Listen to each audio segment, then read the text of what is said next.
मलिक साहब, मैं आपसे तो सवाल करना चाहूंगा अभी कि हाँ हाँ। हम लोग जो आज भारतवर्ष में रहते हैं, भारत देश में रहते हैं, हाँ हाँ। भारत देश की एक पहचान है। हाँ हाँ। भारत देश पूरी दुनिया में जाना जाता है बुद्धिस्ट बुद्धिस्ट कंट्री के नाम से। हाँ हाँ। आप इतने अच्छे, इतने बड़े स्टार हैं, टीवी सीरियल्स कर चुके हैं, फिल्मों में काम कर चुके हैं। आपने भी एक कार्य करने के बाद धम्म के प्रति आपके दिल में एक जगह बन गई, उसके साथ आपने धम्म का प्रचार करना शुरू कर दिया। धम्म का ज्ञान ज्यादा लेने के लिए आपने धम्म में प्रवेश कर लिया, धम्म ग्रहण कर लिया आपने। तो ये आपके दिल में क्यों और कैसे सवाल आया? देखिए, ये इसके पीछे राज ये है कि मैं बुद्धिज्म के बारे में कुछ भी जानता नहीं था। बुद्ध एक शांति का प्रतीक है, इतना जानता था। जैसे ही जब मेरा चयन हुआ श्रीलंका की मूवी श्री सिद्धार्थ गौतम में, तो जब भी कोई आप इस तरह का किरदार निभाते हैं, ये बहुत बड़ा किरदार है। जैसा आप जानते हैं, श्रीलंका बुद्धिस्ट कंट्री है और वो किरदार पाने के लिए कई महीनों की मेहनत करनी पड़ी। करीबन 300 लड़कों ने ऑडिशन दिया था इसके लिए, ऑल ओवर द वर्ल्ड। और उसमें मेरा चयन हुआ, तो उसके बाद मैंने भगवान बुद्ध की पूरी कहानी पढ़ी। कहानी भी ऐसी थी कि कहानी के साथ साथ मैंने उनका धम्म भी पढ़ा कि उन्होंने क्या क्या शिक्षाएं दी, कैसे किया, सारा कुछ मैंने जब वो पढ़ा, तो मैं ऐसी सोच में पड़ गया कि ये जो धम्म का खजाना है, ये हमारे सामने कभी लाया क्यों नहीं गया। अब ये देखेंगे कि भारत देश में उसको सही तरीके से सामने आया ही नहीं है इन दिनों वो। तो वो मेरे लिए एक बहुत बड़ी बात हो गई थी और मैं श्रीलंका में था। फिर मैं जब श्रीलंका से वहां पे मैं बहुत ज्यादा इंस्पायर्ड हो ही चुका था। श्रीलंका से जैसे ही मैं वापस आया भारत में, तो फिर मुझे ये मालूम चला कि इकलौते इंसान बोधिसत्व बाबा साहब अम्बेडकर जी ही थे जिन्होंने बुद्धिज्म को जिंदा रखा हमारे भारत देश में। फिर उनके बारे में भी पढ़ा और मैं सोचता ही रह गया और काफी इंस्पायर्ड हुआ। वहां पर मैंने सोचा कि जो बुद्धिज्म का रिवाइवल उन्होंने 1956 में किया था, उसकी गति बहुत ही ज्यादा धीमी हो गई है। तो ऐसा क्या कदम उठाया जाए जिससे वो गति वापस बढ़नी शुरू हो। क्योंकि जब भी मैं किसी भी देश में गया, किसी विदेश में किसी भी जगह पे गया, तो वहां पर मुझसे एक ही प्रश्न पूछा गया और वो प्रश्न था कि आप भारत बुद्धिज्म भारत से शुरू हुआ। भारत से शुरू होने के बाद वहां पे भारत में बुद्धिज्म इतना कम क्यों है, उसका क्या कारण है, ये हमें आप बताइए और आप उसके लिए क्या कर रहे हैं। जब मैं इंस्पायर्ड हुआ, तो सबसे पहले तो मैंने बौद्ध धर्म अपनाया, ताकि अगर मैं खुश नहीं हूं तो मैं किसी को खुशी कैसे दे सकता हूं। तो सबसे पहले तो मैं खुद बुद्धिस्ट बना श्रीलंका में। उसके बाद आकर मैंने उनका प्रचार प्रसार करना शुरू किया। अपनी फिल्म देश विदेश में काफी जगह में हमने दिखाई, ताकि लोग भगवान बुद्ध का सेक्रीफाइस, उनकी कहानी, उनका बलिदान जान सके। वो करने के बाद जब हमारा वो पूरा हुआ, फिर मैंने ये सोचा कि सबसे पहले मुझे क्या करना चाहिए। तो काफी सारे हम कॉन्फ्रेंसेस की, बहुत सारी मीटिंग्स की और बहुत सारे तरीके अपनाए ताकि हम इसका बुद्धिज्म को बढ़ावा दे सकें। लेकिन मुझे लगा कि सम्राट अशोक के स्टेप्स को फॉलो करते हुए क्यों ना हम 84,000 मूर्तियां जो हैं पूरे भारत वर्ष में बांटे। क्योंकि मैं बहुत सारे विहारों में गया हूँ, विहारों की कंडीशन अच्छी नहीं लगी मुझे, और वहां पर जो मूर्तियां थी उनकी कंडीशन भी अच्छी नहीं लगी, और बहुत सारे लोगों के पास तो मूर्तियां हैं ही नहीं। तो ऐसे में फिर मैंने थाईलैंड में कुछ लोगों से बात किया, म्यांमार में किया, जितनी बुद्धिस्ट कंट्रीज हैं उनसे बात की कि हमें यहाँ पर मूर्तियां दान में चाहिए और आप विहारों के लिए मूर्तियां दीजिए, और घर पर प्रैक्टिस करने के लिए छोटी मूर्तियां भी चाहिए, ताकि जितने भी लोग हैं, चाहे वो बुद्धिस्ट हैं या नहीं है, सब भगवान बुद्ध की इज्जत करते हैं, उन्हें मानते हैं, उन्हें जानते हैं। तो ऐसे में मुझे ये लगा कि भाई ये सारी कार्रवाई हमें करनी चाहिए और हम एक एक करके हम ये सारी स्टैचूज जो है यहाँ ला रहे हैं और लोगों को दान कर रहे हैं, और भारत के कोने कोने में दान कर रहे हैं। अभी एक सवाल ये है कि आपने जैसे श्रीलंका में बुद्धिज्म को देखा और इंडिया में आपने देखा और वर्ल्ड टूर आपका चलते रहता है, ऑल ओवर वर्ल्ड में आपने बुद्धिज्म देखा है, तो हर कंट्री में आपको बुद्धिज्म के बारे में क्या अलग अलग महसूस हुआ है? देखिए, श्रीलंका एक बुद्धिस्ट कंट्री है। वहां पर जितने भी मंक्स हैं उन्हें बहुत अच्छे से ट्रेंड किया जाता है, उन्हें धम्म को सही तरीके से पढ़ाया जाता है।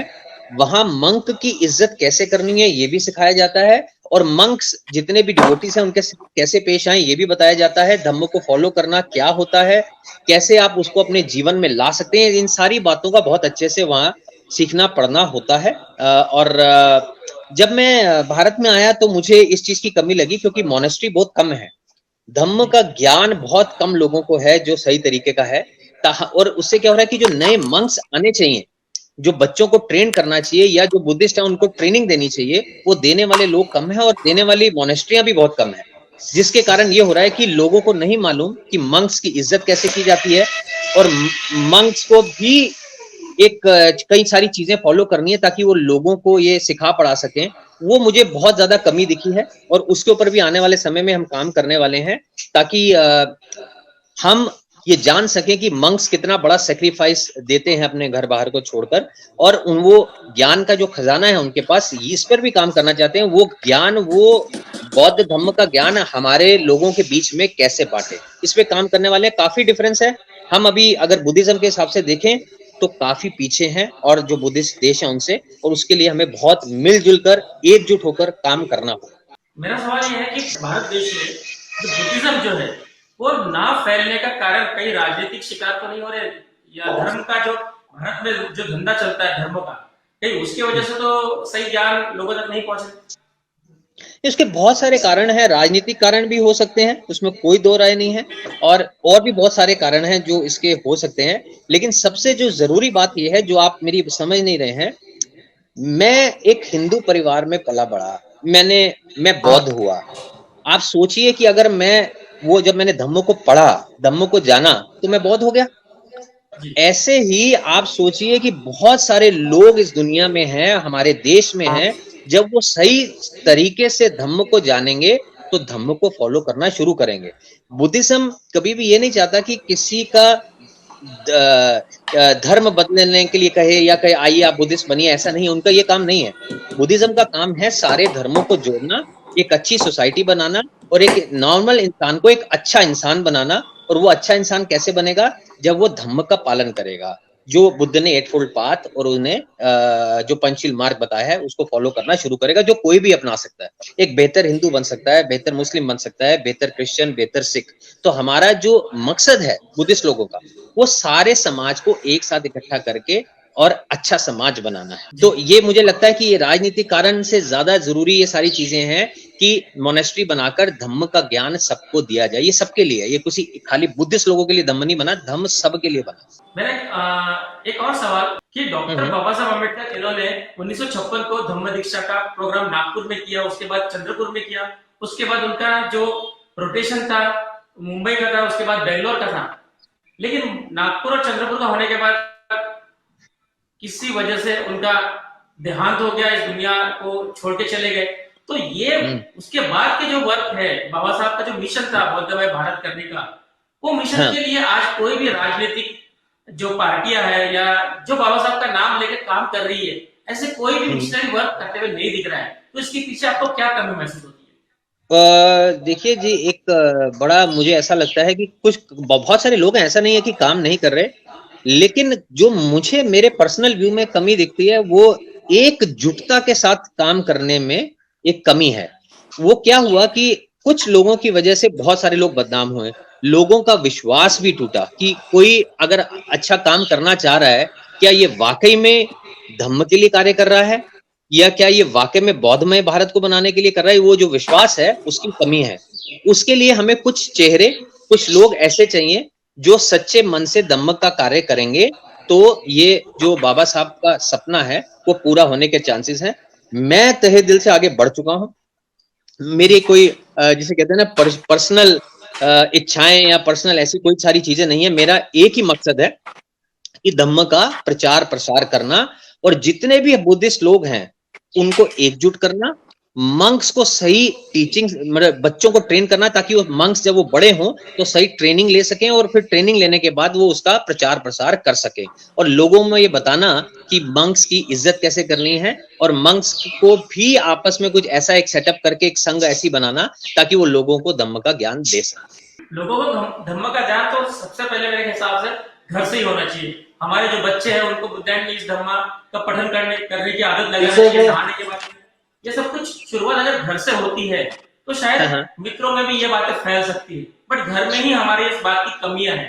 तो इसके लिए आपका, जैसे आप बिहारों के लिए आप मूर्तियां दे रहे हैं, तो इसी तरह के आप दूसरे और कौन से वर्क जो घर से करवाना चाहते हैं, लोगों को करवाना चाहते हैं? मेरा मानना यह है कि जब हम किसी को किताब देते हैं कि आप इसे पढ़िए, या आप एक किताब लेकर बैठ जाइए और वो किसी को आप किताब पढ़कर सुनाइए, आप आधे घंटे बाद, चाहे छोटा सा बच्चा है वो नींद में दिखेगा, आधे घंटे क्या वो मिनट में सो जाएगा, नहीं ले पाएगा उस ज्ञान को। उसका आने वाले समय में पहला मेरा चरण यही है, मेरा मकसद बुद्ध की मूर्ति पहुंचाना घर घर नहीं है, मेरा मकसद है धम्म पहुंचाना।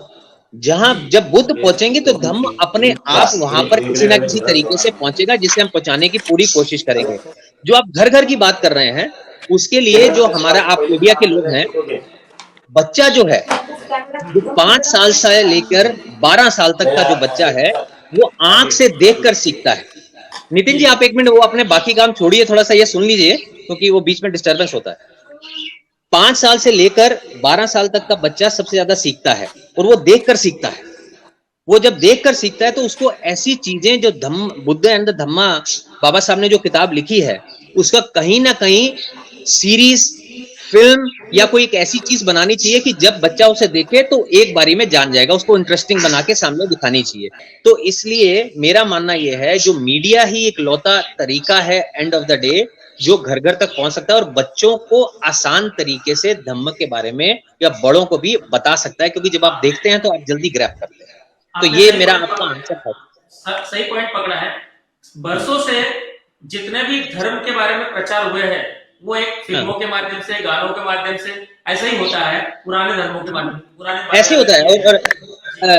और वो सबसे सबसे बड़ा आसान चीज है, सीखना आसान है उससे। जी, और सबसे बड़ी चीज, औरतों को अगर इस धर्म के बारे में उत्साह निर्माण किया जाए, कोई भी धर्म हो, किसी भी धर्म का प्रचार और प्रसार कर रहा है, तो पहले सबसे पहले तो उनको औरतों को उसमें इन्वॉल्व करना पड़ता है। औरतें अगर इसको मानने लग जाए तो कोई भी धर्म घर घर तक पहुंचने में देर नहीं लगती, मेरा ये मानना है। जैसे हिंदू धर्म, हाँ, हिंदू धर्म में आस्था है, बहुत सारी है, डर है बहुत सारा, ये दिन का डर, वो दिन का डर, ये व्रत, वो व्रत। इस वजह से औरतों को इन्वॉल्व होने की वजह से, इन्वॉल्व करने की वजह से, डर और आस्था निर्माण होने की वजह से औरतों ने आज हिंदू धर्म को पाल के रखा है। अगर औरतों ने हिंदू धर्म को मानने से मना कर दिया, तो मुझे नहीं लगता हिंदू धर्म के जो देवी देवता आज भारत देश में जीते हैं, वो कहीं पे दिखाई देंगे करके। मैं किसी धर्म के बारे में गलत नहीं बोल रहा हूँ, लेकिन जो गलत है वो गलत ही है। पता की गाय देखिए दूध नहीं दे सकती है और आशीर्वाद भी नहीं दे सकती है। हाँ, तो यहाँ किसी की यहाँ पर हमें किसी की भावनाओं को ठेस पहुंचाना नहीं है। नहीं, ये औरतों से आएगा या आदमियों से आएगा, इससे हमें नहीं। मेरा मानना यह है, जैसा कि आपने अभी पहले भी कहा, जो सबसे इंपॉर्टेंट है, ये बच्चों से आएंगी ये सारी चीजें। जो छोटे बच्चे हैं, जब उनको धम्म के बारे में बताया जाएगा, सही और गलत के बारे में बताया जाएगा, तो धम्म इतना स्ट्रांग है अपने आप में, इतना प्रैक्टिकल है अपने आप में, कि सबके चक्षु अपने आप खुल जाएंगे। हमें किसी के चक्षु खोलने की जरूरत नहीं पड़ेगी। तो कोशिश यही है, मीडिया में आसान तरीके से लोगों को इन चीजों को दिखाना, सही और गलत की पहचान ऑटोमेटिकली हो जाएगी, है ना। अब कितनी सारी मिलिंद प्रश्न हैं, कितने सारे उनके ऐसी बुद्ध के सूत्र हैं, उनकी कहानियां, छोटी छोटी कहानियां बनाई जा सकती हैं, जिसमें बहुत सारी चीजों के बारे में इतना क्लैरिटी के साथ बता रखा है कि उसको ना मानने का कोई चांस ही नहीं है। तो इसलिए जो बुद्धिज्म है, ना वो जानने का है धर्म, ना वो मानने का है, वो सिर्फ आचरण का है। आप आचरण करना पड़ेगा। हमारा ही कोशिश यही है। हाँ, कुछ बोलिए। सबसे मेन चीज ये है कि आपने भी वही पॉइंट पकड़ा, मैंने भी वही पॉइंट पकड़ा है। हाँ हाँ, सही मतलब पकड़ा। हम लोगों को बच्चों के अगर दिमाग में, दिलो दिमाग में ये डालना है, तो घर की माताओं को, घर की औरतों को इसका पहले बच्चों के दिलों में संस्कार डालना पड़ेगा, तभी जाके हम लोग धम्म को बच्चों के दिलो दिमाग में डाल सकते हैं।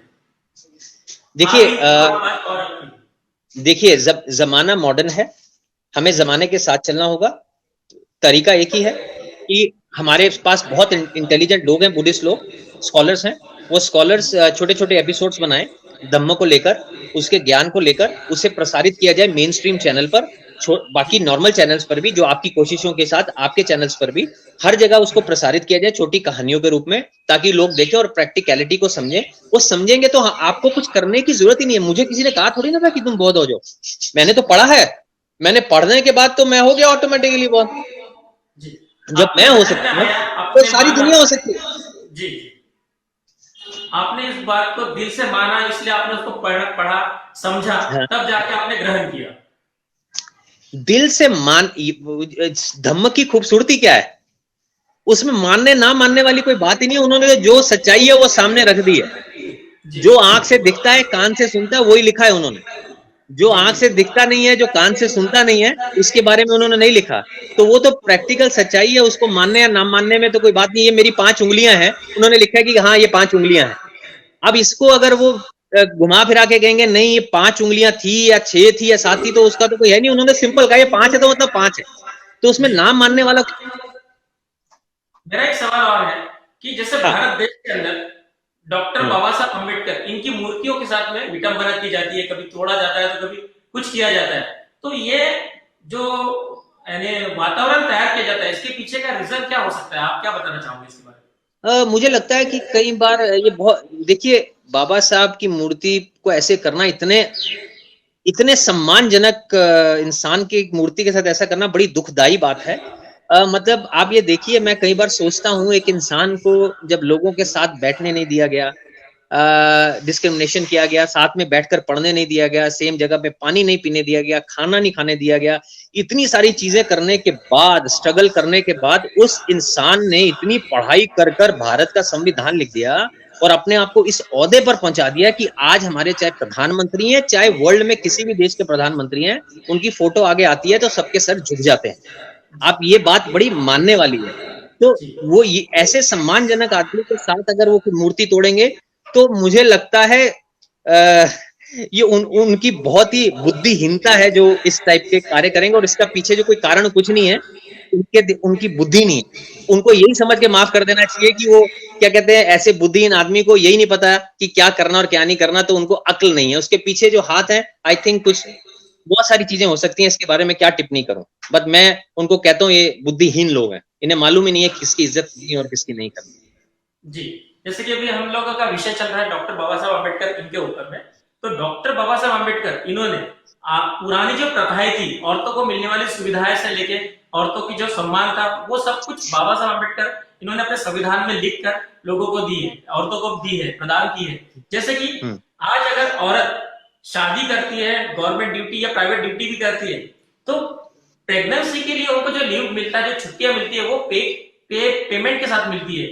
ये भी सुविधा हम्म। संविधान के माध्यम से दी गई है, औरतों को यह अधिकार दिया गया है। लेकिन औरतें आज भी बाबा साहब को मानने को तैयार ही नहीं है कि बाबा साहब जिस व्यक्ति ने, पिताजी ने जो कर्तव्य नहीं कर दिया उनके लिए, एक डॉक्टर बाबा साहब अम्बेडकर जो सारे देश के, सारे जहां के पिताजी है, उन्होंने भारत देश की औरतों के लिए इतना बड़ा ओहदा दे दिया है, इतना बड़ा सम्मान दे दिया उनको। औरतें मान क्यों नहीं रही है? इसके पीछे का रीजन क्या हो सकता मुझे ऐसा लगता है ना मानने का रीजन यही है कि उनको ठीक तरीके से ज्ञान की आवश्यकता है। जैसे कई बार कई आंदोलन ऐसे किए जाते हैं, जो लोग आंदोलन करते हैं कि हमारे साथ गलत हुआ, सरकार ने ये गलत किया, ऐसा नहीं करना चाहिए, सरकार उनको समझाती है। या कोई बच्चा है, कोई टीचर है और उसका स्टूडेंट है, स्टूडेंट कहता है कि नहीं ये गलत है, ऐसा है, तो टीचर का काम है उसे समझाना। तो यहाँ पर मुझे ये लगता है हमारे पास टीचर्स की कमी है। जैसा कि मैंने कहा, अगर हमारे पास टीचर सक्षम और गिनती में बहुत सारे हो जाएंगे जिन्हें पूरा ज्ञान होगा कि बाबा साहब ने क्या किया है, तो हमारे लिए रास्ते और आसान हो जाएंगे। और कुछ हो ना हो, हम सब एकजुट होकर एक मेन स्ट्रीम चैनल, जो बड़े सोनी, जी या कलर्स या इस लेवल इनकी टक्कर का चैनल हो, सामने आना चाहिए, जिसमें ये सारी चीजें कहानियों के रूप में उनके बारे में, कि उनको सबको मालूम चले कि उनका योगदान क्या था। अगर ये आ जाता है तो मुझे लगता है कि हमारे लिए बहुत आसान हो जाएगा कि लोगों तक बात पहुंचाना सही और गलत क्या है। फिर आपकी ये शिकायतें दूर हो जाएंगी, ये मेरा मानना है। है? मैंने 8-10 सालों से जैसा मैंने 10 साल पहले मैंने चैनल शुरू किया था, तब मैं एक आपको बारे में, मैंने अपने बारे में आपको बताना चाहूंगा। मैं एक एनिमेटर हूँ। एक एनिमेशन मेरा एकेडमी भी था पहले। अब उस हाँ। वक्त मैंने एनिमेशन के माध्यम से ढेर सारी बुद्धिस्ट कहानियां हाँ। उस वक्त बनाया था, आज भी चल रही है। लेकिन जो मैं सोच रहा था, जो जो सोच लेके मैं चैनल के लिए काम करना शुरू किया था, उसके बाद मुझे मेरी टारगेट खींचने वाले बहुत सारे लोग मिल गए। मैं अच्छा काम कर रहा था तो ये क्यों करता है, वो क्यों करता है, बुद्धिज्म ज्यादा दिखाने से वो क्या मतलब है? इस तरह से बहुत सारे लोगों ने मुझे विरोध भी किया और षड्यंत्रों का शिकार भी हुआ मैं। लेकिन हाँ। फिर भी ऊपर था, नीचे आया, चलना शुरू, मैंने छोड़ा नहीं है, चल रहा हूं। हाँ। अभी मेरा कहना यह है कि जैसा कि आपने कहा कि बड़े प्लेटफॉर्म पे जाके बुद्धिज्म को हमें लोगों तक पहुंचाना चाहिए, ठीक है। हाँ बट बड़े प्लेटफॉर्म पे जाने के लिए मैं एक एक्सपीरियंस के साथ बताता हूँ कि करोड़ों रुपए खर्चा करना पड़ता है। आज हम लोगों ने कितने करोड़ खर्चा किए ये मैं आपको यहाँ पे बता नहीं सकता हूँ, क्योंकि कल चल के मेरे पीछे पुलिस लग जाएंगे या इनकम टैक्स लग जाएंगे, इसलिए मैं बोल नहीं सकता हूँ यहाँ पे कितना आंकड़ा में। लेकिन अपना ओटीटी प्लेटफॉर्म के पीछे अभी मैं पड़ा हूँ, जल्द ही 2-3 महीने में आपको ओटीटी प्लेटफॉर्म अपना वाला मिल जाएगा। और ढेर सारे जो अपने बुद्धिस्ट लोग हैं जो अपने प्रोग्राम डालना चाहते हैं उनको मैं फ्री में उनके वो स्पेस अवेलेबल करवा दूंगा, उसके लिए कोई दो राय नहीं रहेगी। आप सुनिए, आप सबको सपोर्ट करिए। बहुत अच्छी बात है। मुझे लगता है कि अगर किसी दिन हम सब एकजुट हो गए और उस लेवल का हमने चैनल खड़ा कर दिया, जो कि हम एकजुट होते नहीं, एक दूसरे की टांग खींचते हैं। प्रॉब्लम ये है कि मैं म्यांमार में गया था तो मुझे एक पेंटिंग दिखाई गई जिसे one of the best paintings of Myanmar कही जाती है। एक पेड़ था जिसमें दुखी लोग और खुशी लोग दिखाए हुए थे कि कुछ लोग दुखी कैसे होते हैं और सुखी कैसे हैं। एक पेड़ से फल तोड़ने थे तो उन्होंने पेंटिंग ऐसी बनाई कि एक आदमी फल तोड़ने जा रहा है तो दूसरा एक उसकी टहनी काट रहा है, कोई उसकी टांग खींच रहा है और कोई फल कोई भी नहीं तोड़ पाता। एंड में वो सारे गिरे पड़े हैं और बुरी हालत में है और फल वहीं के वहीं लगे हुए हैं।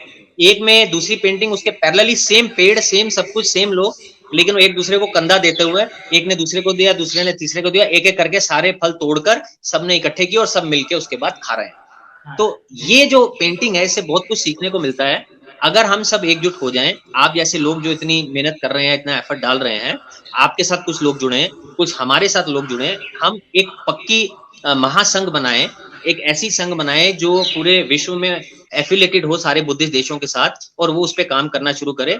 तो मैं इस बात का दावा करता हूं कि आने वाले समय में बाहर के जितने भी बुद्धिस्ट लोग हैं वो भी हमें सपोर्ट करेंगे, जब हम उनको लगेगा कि हाँ ये वाकई में धम्म के लिए बड़ा स्ट्रॉन्ग काम करने की तैयारी में। मैं उसी पथ पे हूँ, मैं वो उस पे हम चल रहे हैं। धीरे धीरे हम वहां पर भी पहुंच जाएंगे। वो दिन दूर नहीं है कि हम एक दिन मेन स्ट्रीम चैनल में भी होंगे। एक हमारा ऐसा टाइप का चैनल भी होगा जो वाकई में उसमें धम्म की सच्चाई, आपकी ये जो जुबान है जल्दी सक्सेस होंगी, आपको जल्दी आपकी जुबान के जो वर्ड्स है खरे होते दिखेंगे। आपने जो बोला ये जल्द ही 2 महीने के अंदर आपको करके दिखाऊंगा। बहुत बढ़िया सर। पाटिल साहब बहुत खुश हूँ।